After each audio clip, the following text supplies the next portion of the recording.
Hello everyone and welcome to Sinful Gaming. I hope you're all doing well, I hope you're all staying safe, and most of all, I hope you're all fighting that war against the grey. Today's video we're going to talk start collecting Elder Scrolls Call to Arms, and today we're going to be taking a look at the followers of Molag. Now, in this video we're going to talk through the special rule for the faction of the followers of Molag before having a look at the party composition for the faction as well. Now, after that, we're then going to look at a couple of units we have as options for the faction before finally finishing off the video with a little sample army list of 200 septums for you to use as some inspiration for starting your own force of the followers of Molag in the Elder Scrolls Call to Arms miniature game. Now, it should be said as well that the box set that really does make this, and especially where all the rules are going to be used from, is from the Elder Scrolls Online character pack. That is going to be an important part of this set of miniatures, but that doesn't mean we can't use it in a regular game of Elder Scrolls Call to Arms. They have rules, it's a cool faction, they've got plenty of options as well. Now, the followers of Molag, they get the Armies of Unlife ability. As a special action, any hero in the party may target a friendly undead or vampire model within 6-inch line of sight, and that model restores your choice of 1 health, stamina, or magicka point. So pretty cool for a single action.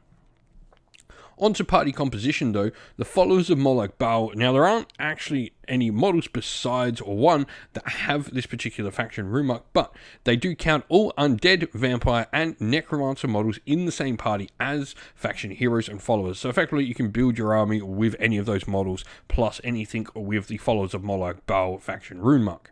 You can also include up to 1 hero of the Adventurers faction, and they can be recruited as a faction hero, and this party cannot recruit models from the Old Mary Dominion, Daggerfall Covenant, or Ebon Heart Pact factions, even if those models may ordinarily be recruited because, say for instance, they share a faction such as the Adventurers. Today's video is brought to you by Gap Games, a fantastic retailer in Australia for a variety of different miniature war games. If you'd like to help support the channel, we have an affiliate link where by clicking on and purchasing, you'll help support the channel, but you'll also help support Gap Games, which is a fantastic servant to the community. And so, where to begin with this faction? I mean, of course, the place to start is with the model that has the faction rune mark, and that is Manam Marco, the King of Worms, the first and greatest lich in all of Tamriel's history. Now, Manam Marco is pretty solid all round. So, we've only got Strength 3 and Agility 3. You know, combat stats, not what Manam Marco's there about. Endurance 5 with the light armor skill is nice, and we've also got Intelligence 7. Base 7 is insane. He has access to Conjuration, Alteration, Destruction, and he's also got Restoration in there with a Wisdom of 6 as well, and Speechcraft, which is pretty cool. Now, we've got 6 health, 3 stamina, and 5 magicka as base, and something interesting about him is called the Staff of Worms. He will get that item regardless of whether you want him to or not, and he's already got the cost of the Staff of Worms built into his initial cost. Now, what Staff of Worms is going to do for Manam Marco is you can place a reanimated corpse at the target point with summoning and assign an upkeep token to it. Reanimated corpses within 3 inches of this model, when they activate, require no upkeep. So pretty cool little item to have access to allow him to summon. And what's really cool is because he is a powerful necromancer, he has the Master of Undeath rule, where he can have up to 5 summoned undead creatures in play at the same time, and whenever one of them is removed from play, he just restores a point of magicka. So he's incredibly powerful at keeping undead creatures on the table, and also just having, you know, a whole force in and of itself summoned by this one character. Now, it does have the keyword Regenerate Magicka, and he's also got perks like Black Souls, Necromage, and Necromancy, so he's really sort of just doubling down on this single ability to bring some undead to the table and really throw your opponent under a weight of undead bodies. And so the first set to look at is the Bleak Fools Barrows Delve set, once we get past looking at Manam Marco, who of course is going to be a central part to the force. Now, this does give us some interesting pieces because everything in here can actually be used. First of all, we have a Dragonborn miniature in the Champion of Skyrim. This is an adventurous hero, so could easily be used if it's wanted to as a part of, you know, the one hero we can take for the force. Pretty solid, gives us a decent combat character with Strength 5, Agility 4, and access to, you know, one-handed archery. We've also got block a heavy armor and light armor there. So a nice solid combat character is always a great option. And funnily enough, the Dragonborn also adds some bonus damage when it's actually fighting against undead from other armies as well. So if there's anything going on there, it's potential, to counter ourselves. Now, we then look into the different Draugr. First of all, we have the Draugr Overlord, the Bleak Fools Barrow's Guardian. This model is going to be able to punch out with a nice strength of 5, so another decent combat fighter. But we've also got things like the ability to shout and push back people with our unrelenting force. And we've also, got a decent health rating of 4 and decent armor with 2 yellow and 1 point to expend and ignoring some of the piercing we have. Now, we then get 3 Draugr Greatsword Warriors. These are really interesting because their damage is actually pretty solid. The Draugr Greatsword Warriors can do green-black in damage, and they don't have anything like cumbersome. So while they don't get any of the bonuses, they actually hit pretty solidly hard with a Greatsword. And then lastly, we have 3 Skeleton Archers who are relatively cheap. 15 Septims gets you an Archer that's, going to be able to put it to decent damage, especially at short range. 2 yellow and a green is nice, but they are, fairly feeble in their stats with only 3s existing in agility and endurance and 2s and even a 1 in intelligence. Next up, we have the Draugr Ancients box. This contains a Draugr Deathlord. This is a really solid combat fighter, and even more so than the Bleak Fools Barrow's Guardian we had before. You've got a strength of 6, endurance of 5 with 6 wounds. This is definitely, the sort of counterpart to Manam Marco. I think in larger games, you're probably going to want to take this and Manam Marco. I think they're a really nice combo. However, 75 Septims for the model is really going to give you not a lot to play with outside of those characters, and you definitely need spells on Manam Marco if you're taking him, so probably not the best character to maybe pair in your first 200 Septims. You've also got a Frostcloak as well, where when this model is attacked, a melee attacker must first pass an endurance attribute test or lose a yellow die worth of stamina points, which is really cool. And then you've got a green 2 black in combat, so absolutely punishing damage with, funnily enough, the ability to get punishing 1 and bleed on your attacks as well. Now, you then also have a Restless Draugr with a Frostblade, which is another fun character.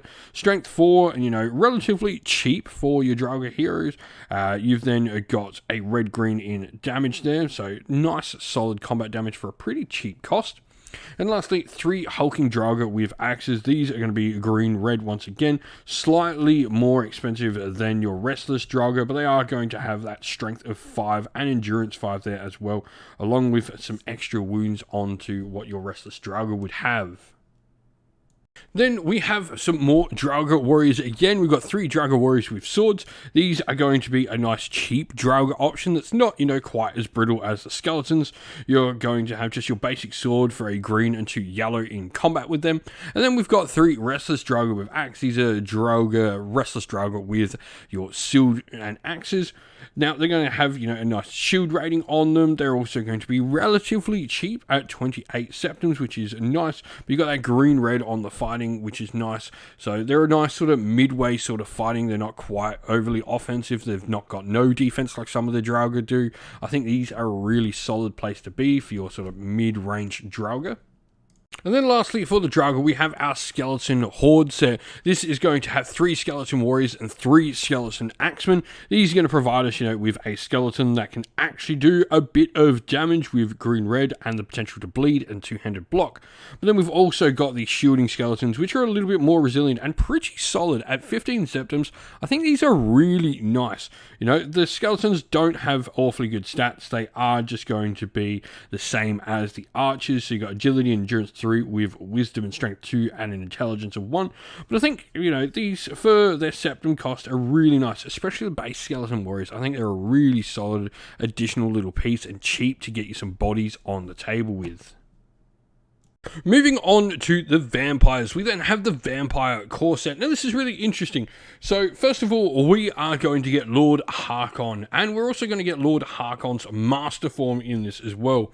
He's an incredibly powerful vampire, but he has an awful lot of points, 95, so you're looking at taking him instead of Manam Marco. He's a bit more well-rounded than Manam Marco, though not quite as sort of spiky in the magic department. And his big thing really is going to be his ability to shapeshift into the vampire Vampire Lord, the Winged Nightmare here, which is really fun. This thing is going to hit like an absolute tank in melee with 2 yellow and a green with damage absorb, but also strength 7, and you've also still got blood magic powers in there as well, along with fly. You got 6 wounds, you have endurance 6 as well. This thing is an absolute punch.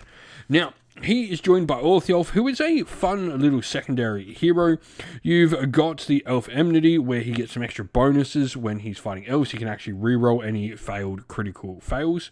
And you've also got, a solid round. You've got Archery, which is something a little bit rare in your undead, or at least on any undead creatures that aren't skeletons.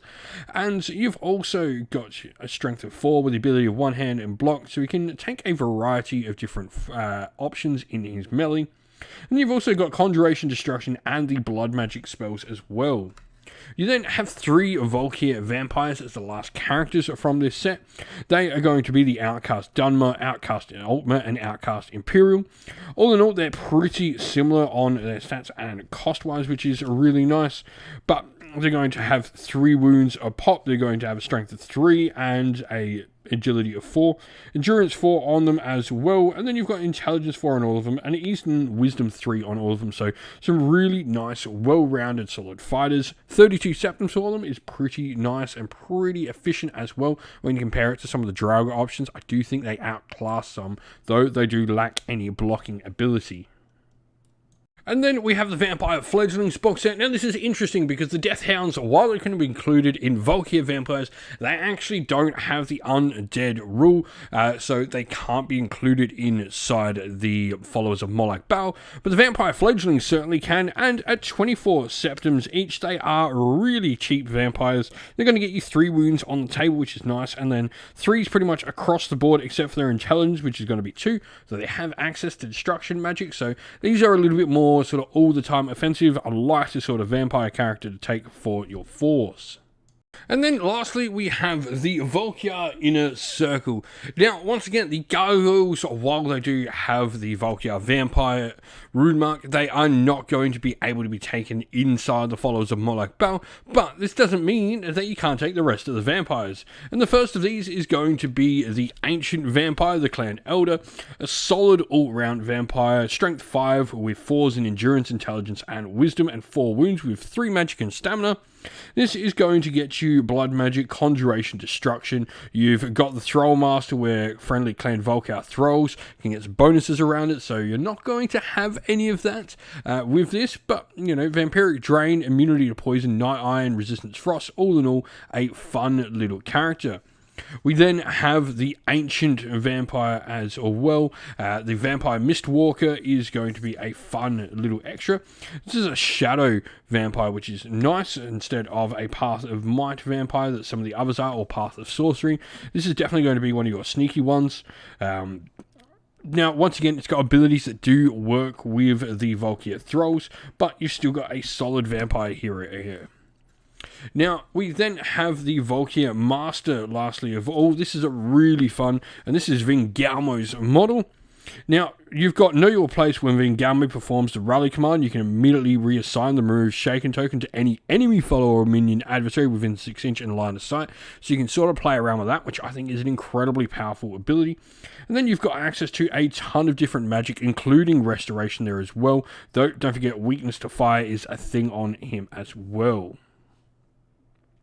And so here we have our sample army list for the followers of Molag Bal.